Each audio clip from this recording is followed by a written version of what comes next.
Hey, what's up everyone? Welcome back to Better Gaming. Today we've got some huge news for the PlayStation modding scene. The Flow, the legendary hacker, the same guy from the PlayStation Vita days, has just released a kernel exploit for PlayStation 5. And guess what? It works on both PlayStation 4 13.00 and PlayStation 5 12.00. This is massive because a lot of people thought these consoles were locked up for good.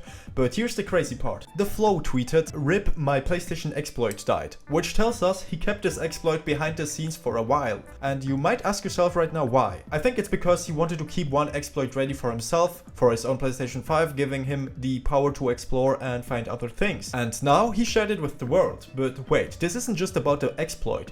The PlayStation modding scene is on fire right now, and there's more cool stuff coming down the line. So today I'm going to break down what this exploit actually is, why it's working on PlayStation 4 13.00, PlayStation 5 12.00, and what that means. I will also inform you what you need to do right now, whether you're a modder or a gamer. Stay tuned, drop your firmware version in the comments, and if you're new, don't forget to subscribe. So what exactly is a kernel exploit and why is it such a big deal? Well, a kernel exploit gives you access to the core of the console system, which is EL1 level. This means you get control of most of the system. Once you've got that, you can run homebrew apps, mods, backups, and pretty much take over the system. This is huge because it gives you the power to modify the system, but it's important to note that you don't get everything right away. There is still the hypervisor layer. That's the next level of security, and it controls some of the deep protections on the hardware and system memory. So while kernel access lets you control a ton of things, the hypervisor might still block certain actions and prevent you from reaching the absolute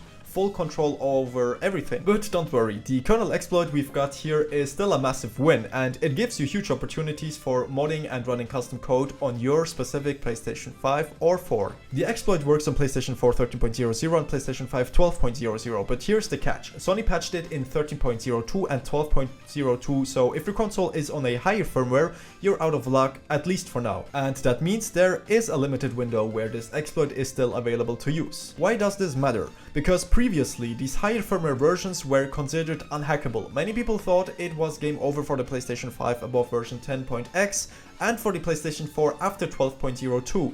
Now, the Flow's exploit has opened up new possibilities for tons of consoles that were considered dead in the water. So here's exactly what you need to do. Check your firmware version. If you're running 13.00 on PlayStation 4 or 12.00 on PlayStation 5, you're in a prime position to use this exploit. Do not update your console, especially if you plan on modding or hacking it. The moment you update to 13.02 or 12.02, you lose access to this exploit. Now let's talk about the bigger picture, because this exploit is just the tip of the iceberg. The PlayStation modding scene is on fire right now. We've got all kinds of crazy exploits popping up, and the Flow's release is just the latest in a series of game-changing discoveries. I mean, you might have heard about YouTube exploits and other upcoming projects that are teasing more access to PlayStation consoles. Reddit's been buzzing about future exploits that could bring even more functionality to the scene. And we're not just talking about the typical stuff. People are looking at ways to bypass even tougher security, which could mean a whole new era of modding for both PlayStation 4 and PlayStation 5. And hey, speaking of the kernel exploit, while this is a huge leap for the community, there's still the hypervisor layer.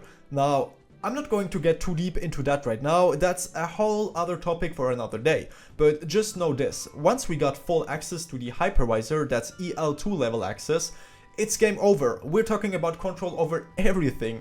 But don't get me wrong, the kernel exploit right now is already a massive win. This is where things get really exciting, because we're just starting to scratch the surface of what's possible. Now here's the deal, keep an eye on the modding subreddits, discords and YouTube channels. The community is about to explode with new tools, methods and discoveries. So to wrap this up, the Flow has dropped an incredible kernel exploit for both PlayStation 4 and PlayStation 5, giving the modding community access to the core of the system, up to version 13.00 or version 12.00 on the PlayStation 5. He kept it secret for a reason. I think he wanted to give himself the edge before releasing it to the world, and now the PlayStation modding scene is on fire. So what are you waiting for? Drop your firmware version in the comments and let me know if you're planning to take advantage of this exploit. If you enjoyed this breakdown, like, share and subscribe. We've got more homebrew content coming your way. Thanks for watching, don't forget to smile. I hope I'll see you in the next video. My name is Yu, peace.